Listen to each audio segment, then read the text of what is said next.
oleh Gus Miftah Maulana Habibur Rahman. Kami persilahkan.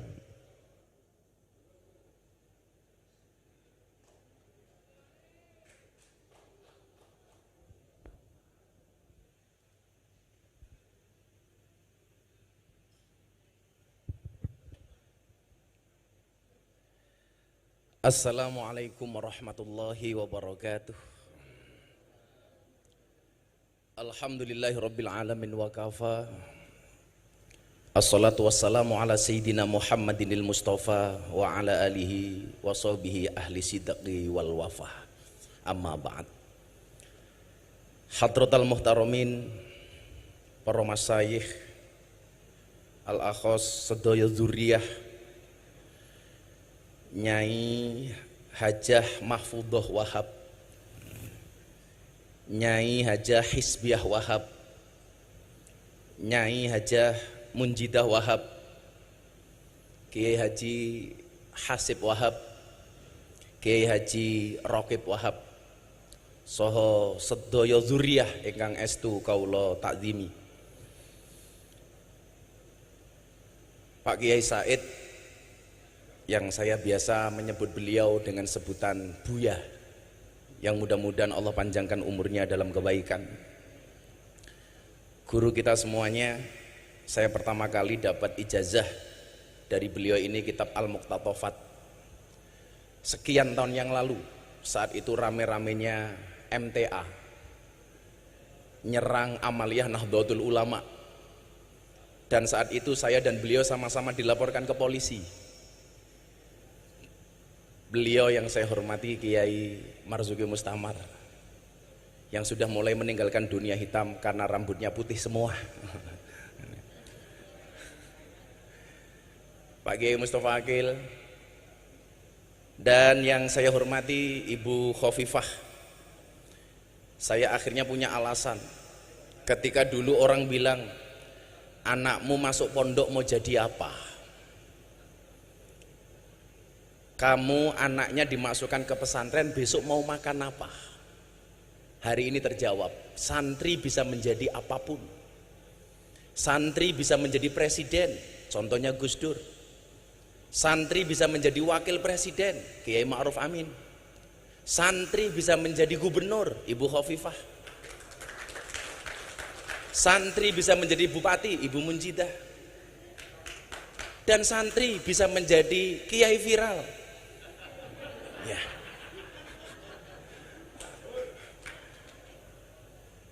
Dulu orang bilang, kamu masuk pesantren jadi apa? Maka begitu santri jadi orang kaya, orang mulai ngomel lagi. Kamu menjual ilmu agama untuk dunia. Begitu jadi pejabat, ngomel lagi, menggadaikan ilmunya untuk jabatan. Begitu santri miskin gak bisa makan apa-apa, dia akan bilang lagi, tuh gue bilang apa? Santri tidak bisa jadi apa-apa. Maka terima kasih Bu Khofifah menjadi teladan bagi kami. Mudah-mudahan seperti doa kita bersama, Allah akan lebih tinggikan derajatnya lagi. Amin Allahumma amin. Bapak Ibu dan para santri yang saya muliakan, sungguh berat rasanya ketika Gus Edo WA saya, Gus diminta hadir di haulnya Mbah Wahab. Saya bilang, gak pantas, yang rawuh sudah kiai-kiai luar biasa. Saya teringat dengan kaidah fikih, idza wujudul ma' batalat tayamum. Kalau sudah ada wudu, tayamumnya batal. Bagaimana kemudian tadi Kiai Marzuki menggambarkan nasionalisme dari Mbah Wahab Hasbullah, menceritakan bagaimana Rasulullah mencintai Makkah, sampai kemudian ketika Kanjeng Nabi hijrah ke Madinah, dia mengangkat tangannya kemudian berdoa, Allahumma habib ilainal Madinah kahubinah ila Makkah o asyad. Begitu luar biasa. Saat itu saya bilang sama Gus Edo, mbok jangan saya. Beliau bilang, Gus, ini bukan permintaan tapi dawuh. Kalau dawuh jatuhnya fi'il amr. Kalau fi'il amr berarti perintah. Nah, kalau perintah saya nggak bisa kemudian menolak. Niat saya apa Bapak Ibu yang saya muliakan? Niat saya hanya tabarukan ngalap berkah. Saya ingat betul, saya tersinggung dengan sangat keras ketika ada Ustadz Wahabi mengatakan ngalap berkah kepada kiai itu tidak ada dasarnya. Saat itu yang menjadikan saya tersinggung apa? Video klip yang diputar kebetulan Syekhina wa murabbi ruhina Mbah Maimun Zubair. Ketika beliau meninggalkan kursinya, air putih yang beliau tinggalkan diperebutkan para santri. Dan dia mengatakan, ini nggak ada dasarnya, ini nggak ada dalilnya. Apakah kemudian dia buta ketika seorang Imam Malik bermimpi ketemu dengan Rasulullah, yang di dalam mimpinya Rasulullah mengatakan kepada Imam Malik, wahai Imam Malik, baligh salami ila Syafi'i, sampaikan salamku kepada muridmu Syafi'i. Begitu terkejut Imam Malik, Rasulullah mengirimkan salam kepada Imam Syafi'i. Akhirnya Imam Malik mengutus santri seniornya untuk sowan kepada Syafi'i. Wahai guru Syafi'i, ada pesan dari guru kita Imam Malik, bahwa semalam beliau bermimpi ketemu dengan Rasulullah dan beliau menitipkan salam kepada engkau. Begitu bahagianya Imam Syafi'i, sampai kemudian Imam Syafi'i mencari oleh-oleh yang akan dia berikan kepada santri ini, karena dia ingat betul, wa idza huyitum bi tahiyatin fahayyu bi ahsana minha aw rudduha. Ternyata yang paling bagus yang dimiliki oleh Imam Syafi'i hanya jubah yang dia pakai. Jubah dicopot kemudian diberikan kepada santri ini. Santri pulang dengan begitu senang karena mendapatkan tahadus bin nikmah dari seorang Imam Syafi'i. Begitu sampai pondok ditanya sama Imam Malik, nak, kenapa kamu tertawa sendiri? Apa yang kamu dapatkan dari Imam Syafi'i? Pak Kiai, saya dikasih oleh-oleh jubahnya Imam Syafi'i. Apa kata Imam Malik? Boleh nggak saya pinjam jubahnya? Akan saya cuci jubahnya Imam Syafi'i, kemudian air bekas cucian Imam Syafi'i akan saya minum, kata Imam Malik. Dan ternyata benar. Jubahnya Imam Syafi'i dicuci, kemudian air bekas cuciannya diminum oleh Imam Malik. Kemudian sang santri bertanya, itu kan santrinya panjenengan Kiai. Apa jawaban Imam Malik? Ini bukan manusia main-main loh. Sampai Rasulullah nitip salam sama dia. Apakah fakta ini tidak menjawab bahwa ada keberkahan dari orang-orang soleh? Bagaimana kemudian Imam Malik, guru, begitu menghargai Imam Syafi'i? Satu saat ketika Imam Syafi'i memberikan pengajian di Masjid Nabawi, dengan mengendap-endap dia datang karena khawatir ketika datang dengan terang-terangan akan membuyarkan fokusnya Imam Syafi'i.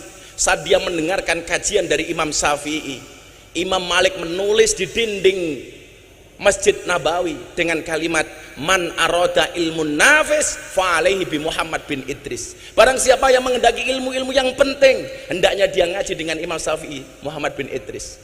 Begitu selesai beliau pergi, Imam Syafi'i datang melihat khat kiainya, beliau tidak lupa. Akhirnya menuliskan satu kalimat di bawah khatnya Imam Malik, wa kaifa yakunu dzalik wa ana tilmidu Malik. Bagaimana saya bisa menjadi seperti ini sementara saya ini adalah muridnya Imam Malik? Ada keberkahan di antara guru dan murid. Kenapa orang-orang Wahabi menolak fakta ini? Maka Bunyai, Pak Kiai, saya sowan dalam rangka tabarukan. Maka saya selalu mengatakan, bila teman membuatmu kecewa, bila pasangan membuatmu terluka, dan bila corona membuatmu menderita, yakinlah Gus Miftah sowan dengan membawa cinta.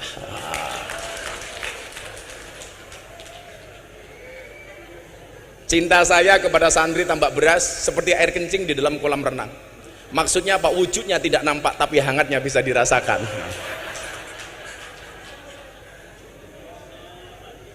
Kenapa saya mencintai orang-orang soleh seperti Mbak Wahab?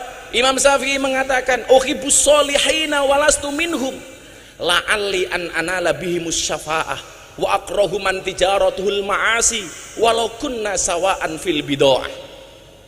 Aku mencintai orang soleh walaupun saya bukan merupakan bagian dari orang soleh. Tujuannya apa? La'alli an anala bihimus syafa'ah, supaya saya mendapatkan pertolongan kebaikan dari orang-orang soleh. Makanya Bu Gubernur, saat dulu saya masih mahasiswa, saya sering belusuan ke Doli. Yang saya sebenarnya usul waktu itu dengan Pak Wali, Wakil Wali Kota, saya bilang, Mbok Doli namanya diganti nopo Gus? Alfa Doli, biar lebih keren dikit lah. Yang dulu saya itu masih mahasiswa Kiai, saya udah belusuan ke Doli karena saya masuk ke lokalisasi Nyuwun Sewu sejak tahun 2000, saat umur saya masih 19-20 tahun. Waktu itu kemudian ini saya sampaikan kepada mereka, kenapa kamu harus ngaji? Kadang-kadang saya berikan kisah terhadap ulama-ulama yang harus kamu mengerti. Alasannya ini, uhibbus solihina walastu minhum. Kita mencintai orang soleh walaupun kita bukan merupakan bagian dari orang soleh. Tujuannya apa? La'ali an anala bihimus syafa'ah, saya pengen mendapatkan syafaat dari Mbak Wahab. Apalagi jelas yang nasabnya bagus. Walaupun kemarin saya dihajar sedemikian rupa gara-gara saya ceramah di gereja, diasar Miftah nasabnya orang jelas. Saya mikir Pak Kiai, ternyata persoalannya bukan masalah nasab, tapi masalah nasib. Karena nasab tidak berbanding lurus dengan nasib, apalagi dengan nisab. Persoalannya bukan di masalah pendapat, tapi masalah pendapatan. Jadi aja. Saya dari dulu bilang, a'rifu angsabakum tasilu arhamakum. Pentingnya nasab hanya itu. Karena menurut saya lucu ketika kita menggambarkan mbah-mbah kita luar biasa, sementara kita hari ini bukan siapa-siapa. Harusnya malu. Ketika kita membaca manakib mbah-mbah kita yang begitu luar biasa, sementara posisi kita hari ini tidak bisa apa-apa. Makanya kemudian Imam Al-Ghazali mengatakan, sarafun nasab min salasi jihadin. Kedudukan nasab itu minimal ada 3 sisi menurut Imam Ghazali. Idaha yang pertama, al-intiha ila sajarati Rasulullah sallallahu alaihi wasallam fala yu'adilahu syai'un. Yang pertama adalah nasab yang langsung terhubung dengan Rasulullah. Ini nggak ada lawan kata Imam Ghazali. Tapi perlu diingat, kok lama-lama saya mikir begini ya, saya diundang sama MNC Group untuk berbicara waktu itu bagaimana kita bersikap kepada para habaib. Orang mengatakan orang NU tidak menghormati habaib. Kamu salah. Orang Indonesia belum kenal habaib. Habaib datang ke Indonesia, yang ngopeni itu orang NU. Orang NU. Jadi kalau you mengatakan orang NU orang NU tidak mencintai habaib, dan kamu mengajarkan kiai-kiai NU untuk mencintai habaib, itu sama halnya Anda ngajari bebek berenang. Bebek berenang. Maka bagaimana Gus sifat kita kepada para habaib? Waktu itu saya bilang, saya sampaikan, tolong bedakan antara sosok dan perilakunya. Sosoknya wajib kita hormati. Ahlu Baitul Mustafa tuhuri, mereka tuhur, tetapi perilakunya tidak harus dihormati, tidak harus diikuti. Maka kemudian dalam kitab taklim kita mengenal istilah al-hurmatu khairum minat ta'ah. Hormat itu harus lebih didahulukan dibandingkan taat. Kalau memang perilakunya tidak sesuai, kenapa harus kita ikuti? Saya dibilang katanya su'ul adab. Dari mana saya su'ul adab? Contoh begini, al-hurmatu khairum minat ta'ah. Ketika Pak Kiai Marzuki sholat subuh sama saya, Miftah kamu ngimami sholat, saya bilang sama beliau, boten Pak Kiai. Begitu saya jawab boten, konteksnya saya tidak taat sama beliau, tetapi ketidaktaatan saya karena hormat sama beliau. Ibu-ibu di pagi hari masak, suaminya lagi macul, Pak sarapannya pun mateng, ayo sarapan. Suaminya bilang, pun ibu rien, jenengan rien nih. Kalau Anda memahami kalimat ini, al-hurmatu khairum minat ta'ah, harusnya apa? Boten kulon nunggu abah. Orang kok, pun bu jenengan rien, oke, iki wong wedok ceniningan namanya itu. Saya itu kalau ngomong soal keluarga seneng ya, karena besok saya tanggal 24 Juli itu ular-ular manten anaknya Pak Ketua MPR, yang kebetulan saksinya Pak Jokowi. Pak Jokowi itu lucu, diundang untuk saksi nikah di pernikahan anaknya Pak Bamsud. Beliau bilang, ya sudah saya datang, tapi yang nasihat pernikahan Gus Miftah saja ya. Karena saya bilang, Bu, suami yang baik itu banyak mendengarkan pendapat dari istrinya, dan istri yang baik banyak mendapatkan pendapatan dari suaminya. Nanti santri-santri di belakang tuh seneng banget itu. Makanya santri-santri kalau seneng sama cewek, pilihannya satu di antara dua, halalkan atau tinggalkan. Oh.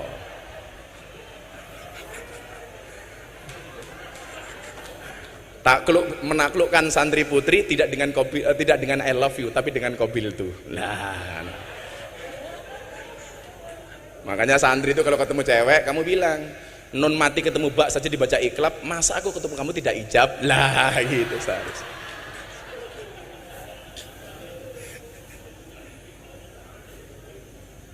Jadi perilakunya tidak harus kita ikuti.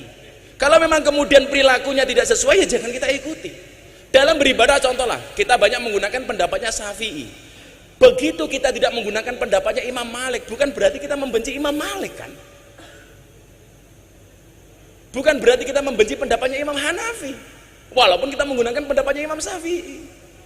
Loh, tapi kan sekarang lagi ngetren Gus, ada kriminalisasi ulama. Kriminalisasi dari mana? Siapapun itu sosoknya, ketika perilakunya melanggar kriminalitas, maka kemudian dia harus mendapatkan proses hukum. Entah itu habib, kiai, pejabat, semuanya sama. Sosoknya nggak pandang bulu.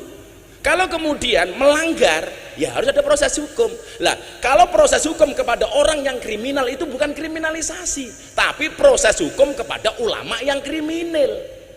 Kalau kata Kiai Marzuki, kriminalisasi ulama itu ngundang kiai pulang tidak diamplopi. Lah itu kriminalisasi. Kata Pak Polisi melanggar KUHP pasal 378, penipuan.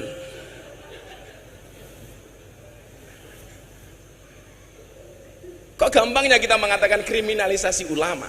Maka kawan-kawan santri saya pikir tetap hormati siapapun habaib itu. Tapi soal perilakunya apakah harus kita taati atau enggak, kita lihat seperti apa perilakunya. Maka yang pertama adalah al-intiha ila sajrat Rasulullah sallallahu alaihi wasallam fala yu'adilahu syai'un. Kemudian yang kedua, ini yang kemudian saya jadikan dasar untuk soal malam hari ini. Al-intima ilal ulama fa innahum warasatul anbiya. Shalawatullah wa salamuhu alaihim ajma'in. Wa bihim rabatallahu ta'ala khifdul millatil Muhammadiyah. Kemudian yang kedua adalah nasab yang terhubung kepada orang-orang soleh. Inilah yang kemudian saya jadikan dasar untuk menjadikan saya tabarukan malam hari ini. Saya hanya berharap termasuk orang-orang yang mencintai orang soleh. Kalau kemudian saya selalu mengatakan begini, kita tidak bisa memilih kita dilahirkan oleh siapa, tetapi kita bisa memilih melahirkan generasi seperti apa. Saya tidak bisa memilih lahir dari orang tua saya. Termasuk soal istri, saya tidak bisa memilih bahwa istri saya itu pilihan saya. Enggak, itu pilihan Allah. Kalau saya disuruh milih, ya milih Luna Maya. Kayak Bu Gubernur ini Luna Maya, lanjut usia namun masih mempesona. Lah.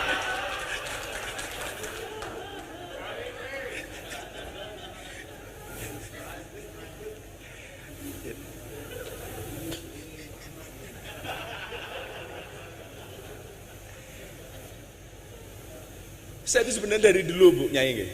Saya itu paling repot kalau ditanya soal nasab. Sampai kemudian guru saya Habib Lutfi, beliau malam tahun baru di tahun 2019 manggil saya, nak kamu sini. Ternyata nasab kamu itu sama dengan Mamah Salmah. Kenapa kamu nggak pernah bilang? Mana mungkin saya berani bah. Jadi kebetulan saya tadi matur sama Pak Kiai Marzuki. Nasab saya itu kebetulan, entah kebetulan atau karena memang seperti itu, sama dengan nasabnya Mamah Salmah. Mamah Salmah itu istrinya Habib Lutfi. Sama-sama keturunan ke-9 dari Mbah Muhammad Besari Ponorogo. Yang mempunyai bapak makamnya di Caruban namanya Kiai Anom Besari. Kiai Anom Besari punya bapak makamnya di Kediri Abdullah Mursad Tukum. Yang punya bapak namanya Raden Demang, punya bapak namanya Pangeran Demang, punya bapak namanya Ratu Jekulo, punya bapak namanya Brawijaya Limo. Brawijaya Limo. Pripun Bu Nyai? Lah, kula yakin kok, gerombolan sing apik iki bakal ketemu melih. Mila wong apik nyamane nggih ketemu kali wong apik. Wong sing ora apik ketemu wong apik nggih mboten nyaman. Contoh nggih, kula nyuwun sewu banget nih. Saya ngaji di lokalisasi di Jogja niku, Bu Gubernur. Kalau saya belum selesai ngaji, kok mereka datang, lihat saya dari jauh itu malu. Waduh, ono Gus Miftah. Orang kok bangga, Gus, aku neng kene, pasti malu. Kemarin lucu lagi saya diwawancarai sama BBC London. Coba Anda ceritakan sama saya, ada nggak sih sebenarnya manfaat yang mereka dapatkan dari pengajian itu? Oh, bagaimana nggak ada? Coba mbak-mbak silakan angkat tangan. Dia cerita, ngapunten saya mau cerita. Satu saat saya nerima tamu, transaksi deal, saya masuk kamar. Begitu masuk kamar saya dengar adzan, Allahu Akbar, Allahu Akbar. Saya bilang sama tamunya, Om pending dulu ya, sedang adzan subuh. Loh kenapa harus pending? Gak enak Om, saya jamaahnya Gus Miftah. Selesai adzan, ganti tamunya bilang, Mbak, gak usah diteruskan, tak bayar, gak usah lanjut. Kenapa? Saya juga jamaahnya Gus Miftah gitu.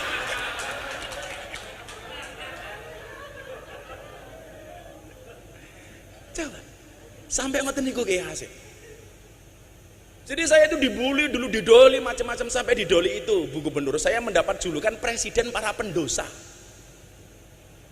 Sampai saya mendapati seorang mantan germo nyuwun sewu dengan badan yang besar, perutnya ditato. Begitu saya buka, tato beduk Pak Kiai. Kenapa kamu tato beduk? Saya cinta dengan NU katanya. Ya, preman loh nih. Preman. Makanya kalau kemudian hari ini orang merasa kontroversi dengan apa yang saya lakukan, ya monggo-monggo mawon lah. Mun biasa. Tapi yang jelas kemudian bahwa ada kebaikan-kebaikan yang kemudian bisa kita ambil. Dan saat itu saya sudah mendapatkan restu dari Habib Lutfi. Nah, terus no. Sampai ketika saya disidang di Jakarta, kamu memalukan, menjual agama untuk kepentingan duniawi kamu. Dakwah di lokalisasi di klub malam, live di TV. Saya bilang, nyuwun sewu Kiai, kalau yang saya lakukan ini memalukan, lebih memalukan mana ketika kita melihat kemaksiatan tanpa memberikan solusi apapun kepada mereka. Kita sering menjadi hakim dan jaksa bagi kesalahan orang lain, tapi menjadi pengacara bagi kesalahan kita sendiri. Padahal Allah memerintahkan, menciptakan manusia untuk saling mengenal dan menasihati, bukan untuk saling menilai dan menghakimi. Makanya kalau saya ditanya, Bu, jane tugasmu ning kono ki apa to, Gus? Copet. Cuman bedanya saya dengan copet terminal itu satu, ya. Kalau copet terminal itu goblok, yang dicopet dompetnya, ketahuan dipukuli kepalanya. Gus Miftah yang dicopet apanya? Hatinya. Kalau hatinya sudah tercopet, jangankan dompet, yang lainnya pun pasti akan diberikannya. Wow. Santri kae rungokno santri kae. Godaan nih Pak Kiai Hasib, ya Allah, saya keluar dari lokalisasi, mereka sedang mandi pakai anduk, jalan, saya jalan, monggo Gus mampir, ya Allah. Gitu kan. Dengan alasan itulah saya tidak pernah mengajak Kiai Marzuki, karena saya khawatir kalau beliau masuk nggak mau keluar lagi.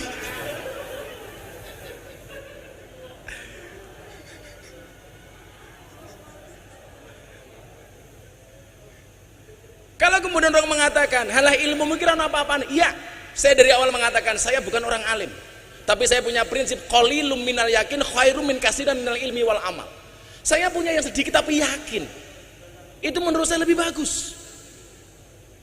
Maka disitulah kemudian saya merasa menjadi santrinya Mbah Wahab, walaupun saya nggak bisa ketemu beliau, karena saya teringat ana abdun man alamani walau harfan wahidan. Saya adalah budak bagi siapapun yang mengajarkan saya walaupun cuma satu huruf. Artinya apa? Begitu banyak saya membaca literasi tentang Pak Kiai Wahab. Artinya apa? Saya berhak dong mengaku santrinya beliau. Ya. Karena abdun man alamani walau harfan wahidan. Maka perkenankan Bapak Ibu sebagai refleksi, minimal pemahaman untuk adik-adik saya santri di luar sana yang diam mereka galau karena tidak bisa melihat saya secara langsung.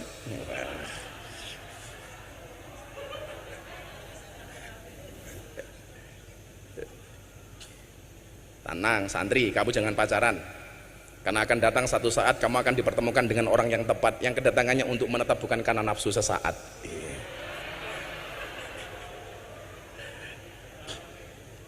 Yang pertama, saya tadi mengkorek-korek salah satu sejarahnya Mbah Wahab melalui Gus Fikri Jember, karena kebetulan saya berhubungan baik dengan beliau.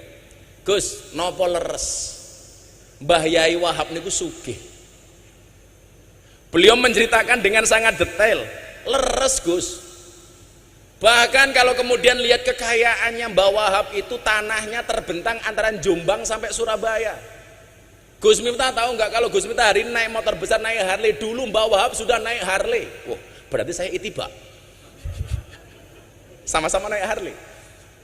Tapi luar biasanya apa?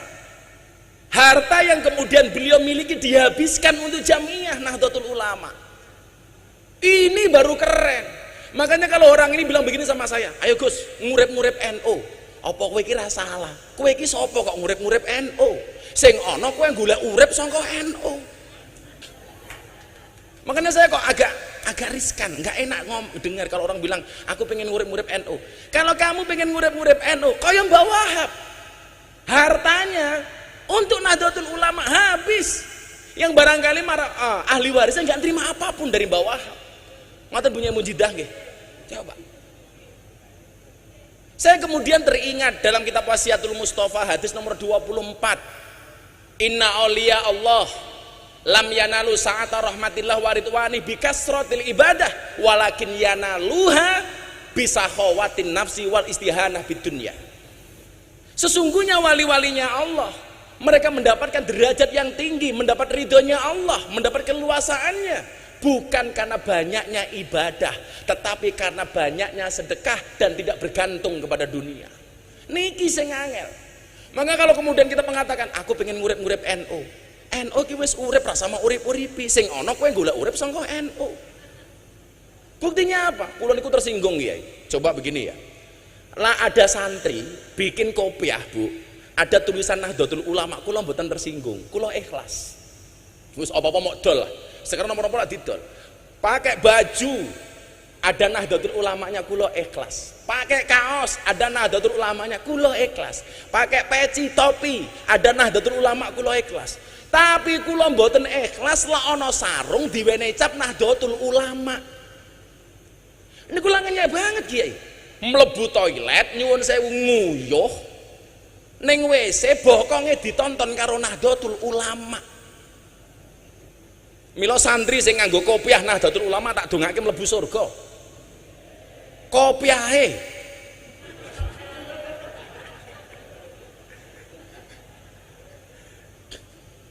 yang bisa kita lakukan hari ini nopo? Enggak usah ngomong kamu ngurip-nguripi NU. Banyak hari ini orang yang dihidupi oleh NU, nggak usah ngomong gede ke NU, NU sudah besar. Yang perlu kita lakukan apa? Khidmah terhadap Nahdlatul Ulama, tinggalani Mbah Wahab. Salah satu contoh khidmah begini Kiai, kita itu nggak sadar begitu banyak yang tadi saya tempat diskusi sama Pak Kiai Marzuki, begitu banyak amaliyah NU yang dicuri tapi kita nggak sadar. Padahal apa? Dalil yang sering kita pakai al-muhafadzatu al-qadimi sholih wal aqdu bil jadidil aslah. Bahkan kalau Pak Kiai Said Akil bukan lagi bil jadid, bil ajdadil aslah. Tahun 90-an Pak Kiai Said ngendikan itu. Bil ajdad yang lebih baru lagi. Contoh, kita harus mempertahankan yang qadim dan soleh, jangan sampai hilang. Ngeten Kiai, sak ngerti kula, tinggalane mbah-mbah biyen ngaji teng masjid niku namine madrasah diniyah, Madin. Hari ini masjid-masjidnya orang NU sudah kehilangan madrasah diniyah. Diganti karo TPA, diganti oleh TPQ yang itu merupakan produk dari orang-orang PKS, musuhnya Pak Kiai Marzuki. Saya NU, amalia hilang lali. Madrasah diniyah itu tinggalan mbah-mbah kita dulu itu qadim dan soleh. Kenapa hari ini hilang kita nggak tahu? Diganti dengan TPQ, diganti dengan TPA. Makanya saya sampaikan kepada semuanya, nyuwun sewu, kalau saya boleh usul, pertahankan istilah madrasah diniyah, karena itu qadim dan soleh. Nomor loro, malih nih, enten amalan Kiai, nyuwun sewu, bukan amalan. Buku ngaji, kitab ngaji yang kita pakai, tinggal nih mbah-mbah ini apa Bu Khofifah? Turutan. Metode ngajinya namanya Al-Baghdadiyah. Hari ini hilang. Diganti oleh apa? Iqra. Produknya kawan-kawan kita Muhammadiyah, Kiai As'ad Humam. Kita nggak sadar, wong-wong NU bangga menggunakan Iqra, kelangan turutan. Bukan salahnya Iqra, tapi bodohnya kita. Kelangan turutan tapi nggak kroso. Saya fanatik dengan turutan, kenapa Kiai? Karena turutan mengajarkan kepada kita untuk makhorijul huruf yang benar. Kalau kata Bu Khofifah, pitch controlnya yang benar. Bagaimana kita diajarkan membaca huruf hijaiyah dari alif sampai iya. Kulo setahun Kiai, sampai mimiknya, sampai gesturnya dilihat oleh abah saya. Alif, ba, ta. Itu dulu metodenya namanya Al-Baghdadiyah. Begitu sudah bisa baru dieja. Alif fathah a, alif kasroh i, alif domah u, a i u. Ta fathah taha domahu kaf domaku tahuku. Zaman dulu ngaji belum ada listrik, adanya lampu sentir Petromak. Begitu minyaknya habis, kiainya kirim surat ke wali santri, le suratnya kano bapakmu. Dibuka bapaknya suratnya sini nopo, ba fatkah ba, ya fatkah ya ro fatkah ro, bayar ro. Begitu dibuka bapaknya nggak punya uang karena musim pandemi, musim paceklik, bales. Bapak orang kuat bayar le, tolong suratnya diatur ke Pak Kiai. Begitu dibuka pakai surat di sini nopo, sod fatkah so, ba fatkah baro fatkah ro so baro Kiai ini mantan preman rambut digondrong, bapakmu kurang ngajar kon bayar malah Pak Kiai kon sabarnya suratnya kono bapakmu. Dibuka bapaknya suratnya sinten apa? Mim fatkah mata fatkah tamim domamu. Begitu indah. Hilang Bu sakniki. Ini tugas kita loh Pak Kiai. Jangan sampai hilang. Lebih celaka lagi nopo? Ziarah kubur. Niku amalane wong NU. Kuntu nahaituk man ziaratul kubur fazuruha. Sakniki pun diganti gara-gara era milenial 5.0. Nopo bahasane? Bukan lagi ziarah kubur, wisata religi. Please deh. Sowan Mbah Wahab, sowan Mbah Hasim, judulnya wisata religi. Hilang Pak NU niki. Tetap pertahankan ziarah kubur. Ono meleh sing kula juwengkel niku. Tahlilan diganti pembacaan kalimat thayyibah. Please deh. Kalau tahlil itu pasti kalimat thayyibah. Kalau kalimat thayyibah belum tentu tahlil. Kalau saya pembacaan kalimat thayyibah akan disampaikan oleh Gus Miftah. Saya naik panggung Pancasila. Satu, ketuhanan yang Maha Esa. Kenapa? Karena Pancasila itu juga kalimat thayyibah. Bahkan kalau anak-anak pramuka Dasa Dharma Pramuka itu juga kalimat thayyibah. Nah, kita lupa Pak. Saya dulu taunya apa? Ketika saya kuliah nggak bisa membayar, akhirnya saya tinggal di masjidnya orang Muhammadiyah Pak Kiai Hasim. 4 tahun setengah. Mereka akhirnya menggunakan bahasa itu dan orang NU ikut-ikutan Kiai. Pembahasan kalimat thayyibah, ya Allah. Kula niku mbiyen belajar toleransi. Manggon teng masjidnya Muhammadiyah itu 4 tahun. Waktu itu saya mendapat julukan James Bond, jaga masjid dan kebon. Tetap saya tahlil, tetap saya kunut sak piturute. Sewenene kalih takmir kula, ora urusan. Masalahnya kula manggon teng masjid Muhammadiyah itu hanya satu Pak Kiai Marsudi. Gara-gara saya manggon masjid Muhammadiyah, saya kurus. Berat badan saya hanya 40 kilo. Napa kula melu Muhammadiyah kurus? Soalnya Muhammadiyah belas nggak pernah ono selamatan. Jan. Ora ono mangan-mangan belas kan. Kere aku.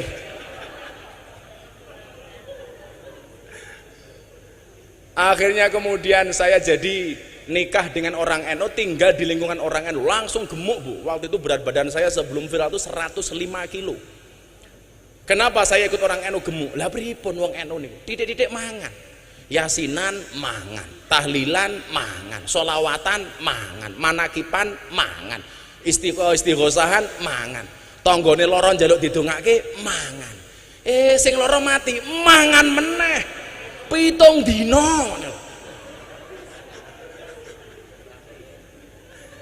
Masya Allah itu. Nah makanya kemudian kalau Mbah Wahab sugih, ya kita harus terprovokasi dong untuk jadi kaya. Karena bagi saya uang itu lebih bagus dikuasai oleh orang Islam yang soleh daripada dikuasai oleh orang-orang yang tidak soleh. Makanya kalau ada bahasa nguripi NU kok saya gak tersinggung. Lah awake dhewe iki sapa ngoten? Wong posisine awake dhewe ini kadang-kadang gojag-gajeg kok. Mbah karepe tajrid tapi yo ono asbabe. Ketoke asbab gaya-gayaan kaya tajrid. Kan ini kondisi gojag-gajeg nih. Dan dari dulu kalau kita ngomong nguripi NU, kita selalu bermasalah dengan uang kalau mau jujur. Ketika di PBNU saya bilang, ada teman-teman pengacara, iki lho bedone, kaya-kaya aku wong NU dengan kamu para pengacara.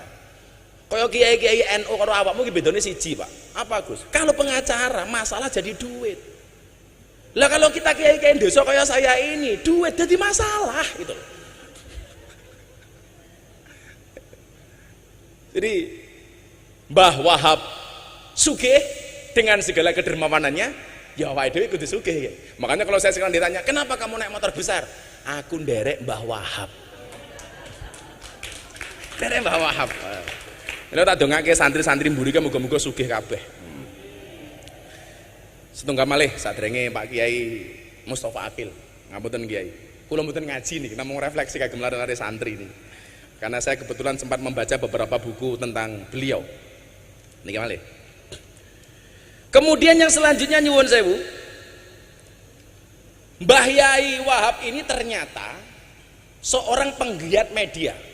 Saya mencatat beliau ini pernah membeli percetakan berikut gedungnya di Jalan Sasak Surabaya nomor 23. Leres ibunya ini.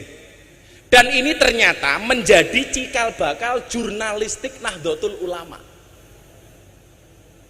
Makanya kalau hari ini ada santri tidak melek medsos, harusnya kita malu dengan Mbah Wahab.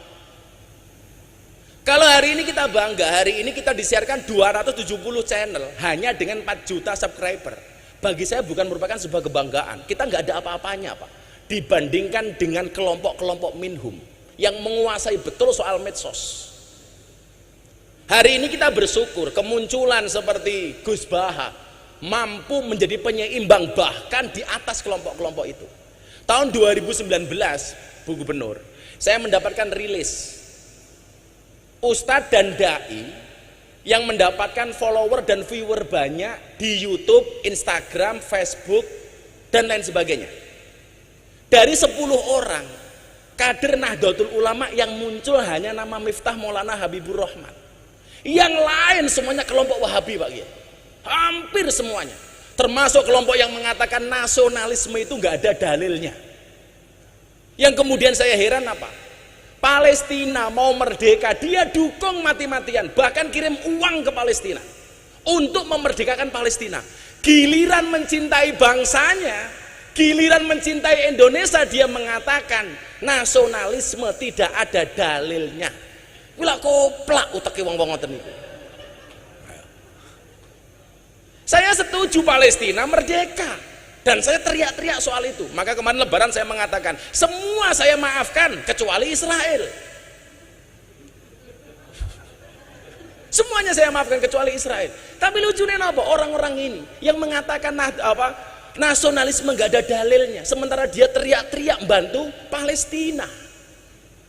Satu saat, Bu, saya di tag akun Instagram, awas lagu musyrik. Waduh, kaget saya.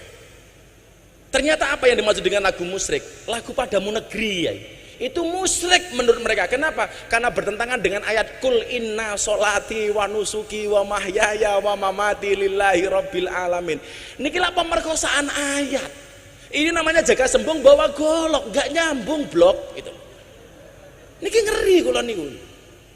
Makanya ketika saya ceramah di gereja, ya Allah, dasar Miftah kafir. Ya saya sederhana jawabnya, dasar Miftah kafir. Ya kafir sahadat meneh.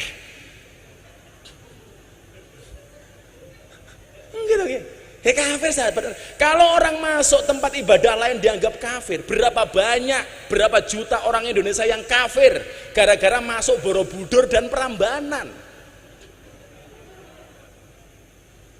Dulu teriak-teriak ulang tahun gak ada dasarnya, sekarang malah ulang tahun sendiri. Mila nyuwun sewu. Kalau kemudian ngomong soal niki wau, Mbah Wahab Hasbullah sudah memberikan tonggak bagaimana kemudian NU harus menguasai media dengan sebuah percetakan dan gedung yang beliau beli di Jalan Sasak nomor 23 Surabaya. Sampai kemudian disempurnakan oleh Mbah Kiai Mahfud Siddiq dan namanya diganti menjadi Berita Nahdlatul Ulama. Ini cikal bakal. Makanya kawan-kawan santri saya sering sampaikan, ikutlah pendapat ahli, jangan ikut-ikutan orang yang ahli berpendapat. Semua orang hari ini ahli berpendapat. Dan saya pesen, kalau tak kemudian kamu besok menguasai medsos, postinglah yang penting, jangan yang penting posting. Saya pulang, Bu, dari Taiwan. 1 hari setelah mengislamkan Deddy Corbuzier, saya berangkat ke Taiwan. Tadi 21 Juni itu kenapa saya pilih mengislamkan Deddy? Karena memang saya hanya satu-satunya tanggal yang kosong hanya itu. Kalau soal permintaan jadwal ngaji, hakul yakin mesti lebih banyak saya daripada Pak Kiai Marzuki. Wallah, walaupun ngalim beliau gitu. Karena nyuwun sewu nggih, per hari itu sampai hari ini yang mengajukan jadwal sebelum pandemi ini minimal sehari 500 jadwal. Berarti sebulan sekitar 15.000. Waktu itu saya pulang dari Taiwan. Kulo niku ndelah maca Yasin, Bu. Begitu saya baca, itu ada satu ayat yang saya maknai begitu mendalam. Al yauma nakhtimu ala afwahihim wa tukallimuna aydihim wa tasyhadu arjuluhum bima kanu yaksibun.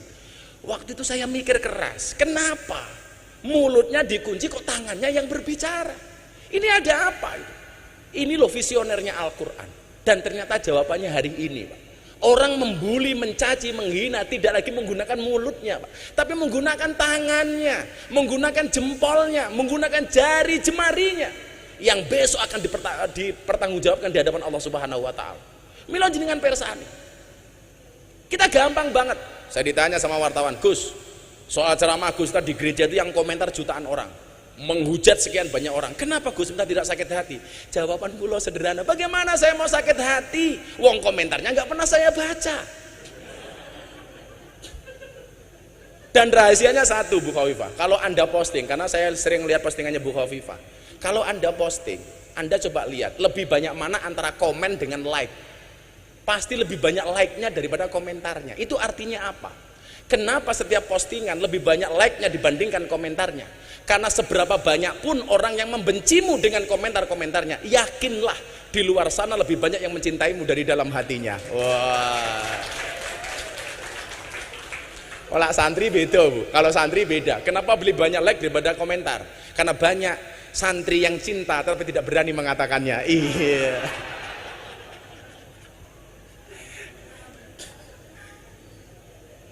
Lah kalau kemudian dulu Mbah Wahab punya taswirul afkar, pergolakan pemikiran, harusnya hari ini kita perang dengan menggunakan ini, dengan menggunakan medsos. Maka memang metodologi dakwah selalu berkembang dengan cepat. Di zaman Rasulullah kita melihat metode dakwah bil lisan, kemudian di zaman para sahabat bil kolam mulai nulis, di zaman para wali songo sudah mulai lagi dengan bisakofah, dengan budaya. Hari ini tentunya dengan bil medsos, dengan menggunakan medsos. Maka dua hal itu barangkali yang saya sampaikan. Mari kemudian kalau kita mencintai NU, yuk kita dermawan untuk NU. Bagaimana tadi Pak Kiai mengatakan, Pak Kiai Marzuki, Gus, kalau kita perang darat itu pakai angkatan darat. Hari ini kalau kita mau perang darat, masjid takmir harus kita kuasai. Dengan alasan itulah Kiai, setiap lebaran saya selalu menyisihkan, membuat gerakan namanya kado lebaran untuk kiai kampung. Kita buat sebanyak-banyak semampunya, kita bagi, karena itu penting Kiai. Dengan cara itulah kalau kita mencintai Nahdlatul Ulama. Kemudian yang kedua, belajar dari Mbah Wahab yang beli percetakan. Sebenarnya saya masih banyak lagi tentang beliau, ringkas tentang beliau, termasuk bagaimana tadi tentang Pak Kiai Said, beliau menggalang kekuatan kiai-kiai. Itulah yang sekarang saya malu, Bu Gubernur. Pak Kiai Wahab Hasbullah yang terkenal alim, sekti, jaduk, soleh, setiap mempunyai pergerakan selalu melibatkan orang lain. Entah ketika membuat Nahdlatul Tujar, soal perdagangan dan lain sebagainya, selalu melibatkan orang lain. Beliau mencontoh karakteristik Wali Songo. Wali Songo itu hebat, ampuh, sekti, alim, tapi membuat masjid Demak bersama-sama, karena afdhalul amali bil jamaah. Lah kita hari ini yang ngalimnya diragukan, yang solehnya diragukan, yang sektinya diragukan. Karepe ngopo-ngopo dewe. Semua orang dianggap kompetitor, semua orang dianggap musuh. Padahal kita disatukan dalam nahdoh yang sama. Bagaimana kemudian hari ini kita gampang banget dipecah belah. Ternyata Bu, ketika saya selidiki yang salah itu guru TK. Gara-gara selalu mengajarkan kepada anak-anak, balonku ada 5, rupa-rupa warnanya hijau, kuning, kelabu, merah muda, dan biru. Meletus balon hijau dor. Pertanyaan saya, kenapa yang meletus balon hijau? Jadi wong NU niku kon aku rangel, soalnya apa balone mbledos. Angel katanya. Insyaallah. Nggih pun mudah-mudahan kita semuanya mendapatkan berkah saking Mbah Wahab. Amin. Shallu ala Nabi Muhammad.